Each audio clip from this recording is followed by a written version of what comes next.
What if I told you something that sounded like madness?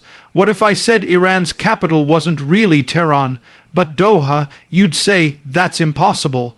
But is it? Because we've entered a world where truth no longer sits on the throne and lies wear the robes of power. We live in a time when geography no longer defines allegiance, and borders are illusions. The capital isn't where the flag flies. It's where decisions are made, where power flows, where influence is wielded behind the curtain. And if you look behind the curtain, you may just find that the place holding the strings isn't in Iran, but in the lavish skyline of Qatar, Doha, polished towers, luxury malls, diplomacy in designer suits. But beneath that shine, something ancient and darker moves. For years now, Qatar has played the middle, friend to the west, bank to the east, and the world let it happen. Why? Because comfort is easier than confrontation. Because money speaks louder than warnings, because systems, once rooted in righteousness, have fallen asleep in the lullaby of compromise. You see, when the United States built its mighty air base in Doha, it was not just building concrete and runways. It was planting its military heart inside a nest of contradictions. They said it's secure, it's safe. Our allies watch the gates. But what if those watching the gates were quietly unlocking the doors? What if the system was never attacked from the outside, but quietly corroded from the inside? This is not merely about geopolitics, it's about truth. It's about how systems fail not because they weren't strong, but because they were blind, because they trusted the glitter over the foundation. And the truth is this: the foundation was cracked. The moment we align with what is unstable, we inherit instability. The moment we embrace what is false in the name of diplomacy, we hand over the keys of our defense. The irony is thick. America, the world's greatest superpower, setting its strength in a land that funnels billions to the very ideologies that seek its destruction. Terrorists funded, extremism exported, propaganda broadcast across nations, and yet the host of this network, this double-tongued serpent, was treated as a partner. When the wolf wears sheep's clothing, it's not the sheep that's in danger. It's the shepherd who forgets what a wolf looks like. The system failed not just on paper, but in spirit, because we forgot discernment. We forgot the ancient principle that says, "Do not yoke yourself to darkness." We forgot that alliances forged in shadow eventually betray in daylight. And when that betrayal comes, it doesn't knock, it explodes. It strikes. It catches us stunned, unprepared, wondering how it could be. But deep down, the warning signs were always there. They were just ignored. Ignored because the truth costs too much, because naming the evil would require cutting ties, because comfort became king, and kings made of comfort always fall, and so the breach came, a strike on the very base that was supposed to be untouchable. American soldiers caught in a crossfire of deception, and now the headlines scramble, the leaders posture, but none will speak the root. None will dare say, "We trusted the enemy to guard our house." But I will say it. Because silence is no longer a luxury, and in our personal lives the same law applies. You may not be stationed at an air base, but your heart is a fortress. Your mind is a battlefield. And every time you place your trust in what flatters but doesn't honor, every time you partner with bitterness, pride, fear, or deceit, your defenses begin to erode. The enemy doesn't need a front door when we've already let him in through the back. It doesn't take missiles to destroy a person's life. It only takes one tolerated lie, one unhealed wound, one voice whispering compromise that goes unchallenged. So what do? You open your eyes. You stop calling the wolf a diplomat, you name the deception, you uproot the alliance, you turn away from the glittering lies of Doha, whatever form they take in your life, and you return to truth. Because when the system fails, the only hope is not to patch the broken code, it's to return to the original design. And in that return, there is power. We think we are protected. We build our walls, we raise our defenses, we deploy our soldiers, and we install our surveillance. We say, now we're safe, no one can touch us, But what if the greatest threat is not the one coming over the wall, but the one already inside the gate? What if the place we trust the most, our stronghold, our fortress, is the very place where the breach begins? That's the paradox of protection. You believe you are invincible, but the assurance blinds you. You stop asking questions, you stop watching, you stop discerning, and that's when it happens. The strike doesn't come from the outside. It comes from within, not with a roar, but with a whisper, not with a battering ram, but with a handshake. America established a base in Doha, Qatar, not just as a footprint of power, but as a declaration: this is our zone, our safe ground. But what was that ground made of? Sand, and not just any sand, shifting sand. Sand that changes with the wind. Sand that holds the illusion of stability, but underneath it caves. And the airbase, this symbol of American strength in the Middle East, rested right there on a contradiction. A base surrounded by alliance, and yet alliance wrapped in duplicity. For years, Doha smiled at the West while quietly feeding the East, financing, sheltering, negotiating with enemies of peace, and yet the base remained. The system didn't blink. It was business as usual, but you cannot call a house secure when its foundation serves two masters. You cannot claim protection when you dine with those who hate your soul. There's a deep irony here. The most advanced aircraft, the most elite forces, the most secure communications, stationed in a nation that quietly entertains the very ideologies that would see them destroyed. It's like locking your front door while leaving the back door wide open, and handing your enemy the map. And this is not just a geopolitical flaw. It's a spiritual law, because the physical always mirrors the spiritual. What you tolerate in your alliances will eventually dominate in your crisis. When you trust in the strength of the system but ignore the character of the host, you've already forfeited your victory. That air base in Doha became a picture of us, of a generation that trusts in appearance but forgets substance. That elevates power but neglects purity. That builds massive machines of defense but allows compromise to sit at the control panel. And when the attack finally comes, we say, how, why, from where? But the answer was always close. Too close, and the truth is, this isn't new. Throughout history, kingdoms fell not when the walls were torn down, but when the guards fell asleep. Not when the enemy attacked, but when the people made peace with poison. And we do the same. We let fear linger because it helps us survive. We keep bitterness in a drawer because it makes us feel strong. We allow anxiety to whisper because it keeps us alert. But the longer you entertain what does not belong, the more you weaken your defense. The enemy doesn't need to launch a full-scale invasion. He only needs access. Access granted by habit, by pain, by pride. He doesn't need a bomb. He only needs your agreement. Agreement to tolerate what you should cast out. Agreement to justify what you should reject. Agreement to silence the alarm bells inside your soul. And so the system fails, not because the weapons weren't strong, but because the wisdom was gone. Not because the soldiers weren't brave, but because the spirit was blind. And that same failure can happen in you, in your family, in your calling, when you build your life on Doha, on something beautiful but broken, influential but compromised. You will see the same cracks appear. The paradox is this: the stronger you think you are, the more vulnerable you become if your strength is rooted in the wrong place. That's why true protection doesn't come from power, it comes from purity.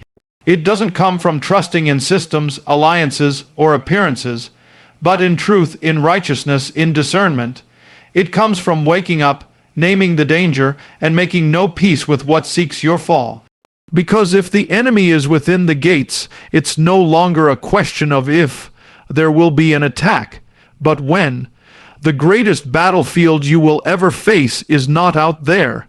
It's not in the skies over Qatar, not in the halls of government, not even on the front lines of war. The greatest battlefield is within you. That's where the real war is fought, and so often where it's lost. Because what good is it if you survive the explosion on the outside, but collapse under the pressure on the inside? It's easy to talk about systems failing on a national level, about betrayal in high places, about alliances gone wrong.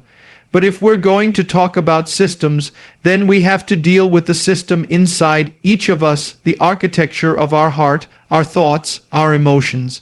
You see, there's a kind of warfare happening right now that doesn't use drones or bullets or bombs. It uses feelings, wounds that fester, disappointments that harden, fear that whispers through the night. And just like a military base, your soul has walls. It has gates. It has areas meant to protect you and keep danger out.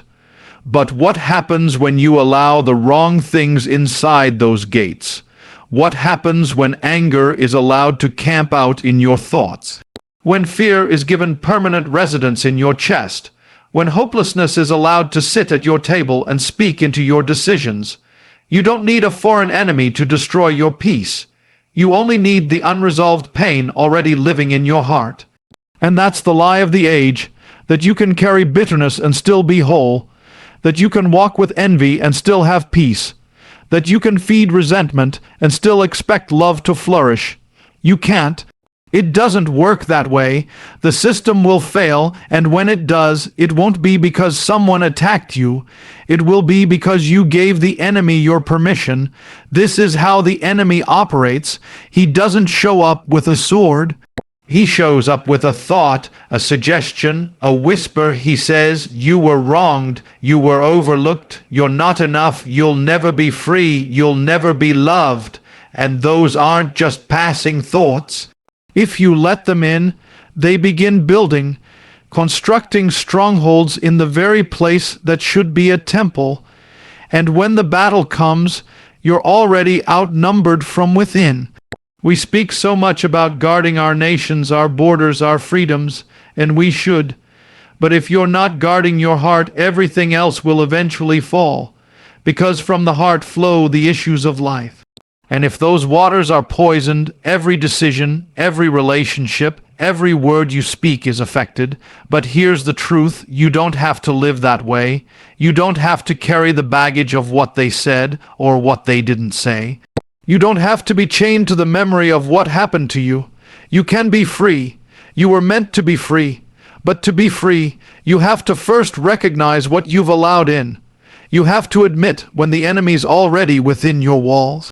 You see, people often ask how to overcome negative feelings, as if it's a switch to be flipped or a formula to recite. But you don't overcome darkness by reasoning with it. You overcome it by turning on the light. That means naming the lie. That means refusing to negotiate with what's killing you. That means saying no more. Even when your emotions want to say, but I deserve to feel this. You may feel justified in your anger. You may feel entitled to your bitterness, but that doesn't mean it's right. That doesn't mean it's safe. Sometimes the things we hold onto for comfort are the very things draining the life from us. Just like America placed its trust in a compromised system and called it safety, we place our trust in our negative emotions and call it protection. But it's not protection, it's a trap.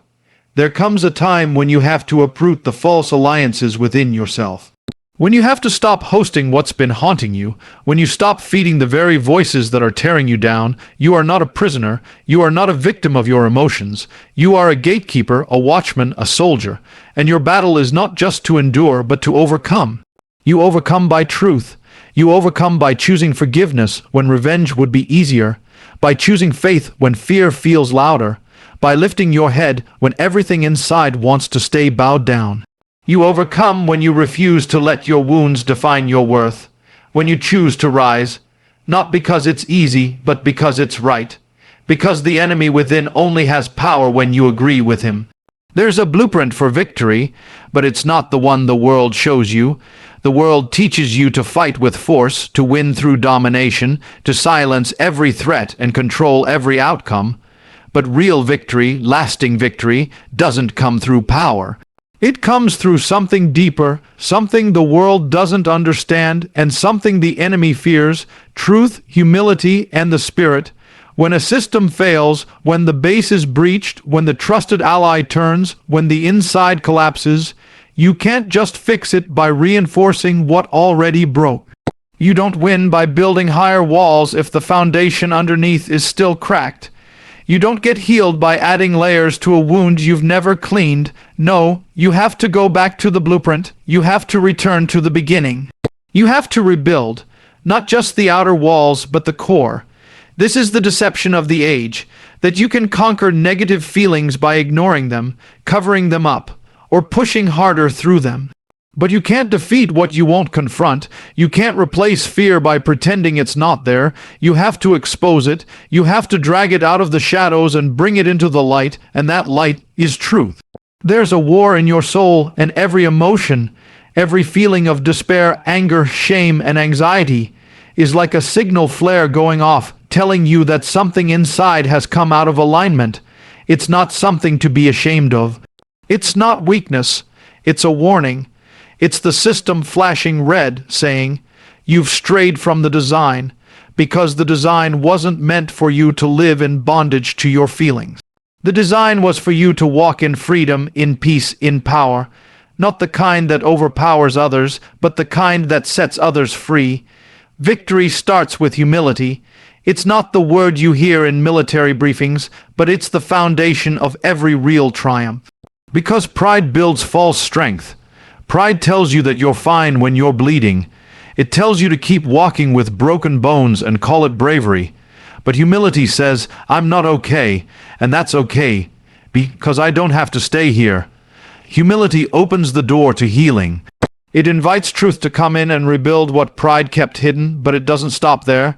Humility leads you to surrender, not to defeat, but to the Spirit, because you can't fight a spiritual war with carnal weapons. You can't silence the storm inside you by shouting louder. You need something stronger. You need the presence of the one who formed you. You need the voice that doesn't just tell you who you are, but who you were meant to be.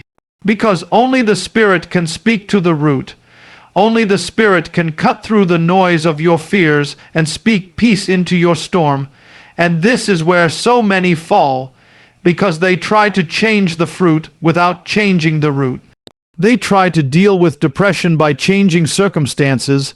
They try to fix anxiety by controlling outcomes. They try to conquer anger by burying it under religion or routine. But it always comes back, stronger, deeper, louder. Why? Because the root is still alive. But when you surrender to the Spirit, you don't just manage the feeling. You transform it. You don't just survive the storm. You become someone new through it. The system fails when we rely on strategy without surrender. When we place our hope in appearances, not in truth, and the same happens in us. You can wear a mask of strength for years, and no one will see the cracks, until the day it shatters. But there's a better way. There's a true way. It begins with one choice. Stop fighting the wrong battles.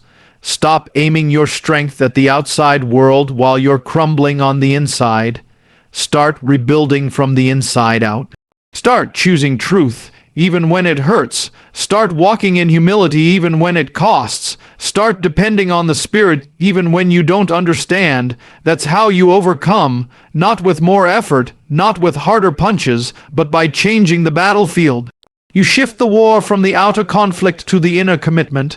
You root yourself in what cannot be shaken, because when your foundation is truth, when your structure is humility, and when your defense is the Spirit, no attack from without, and no storm from within can break you.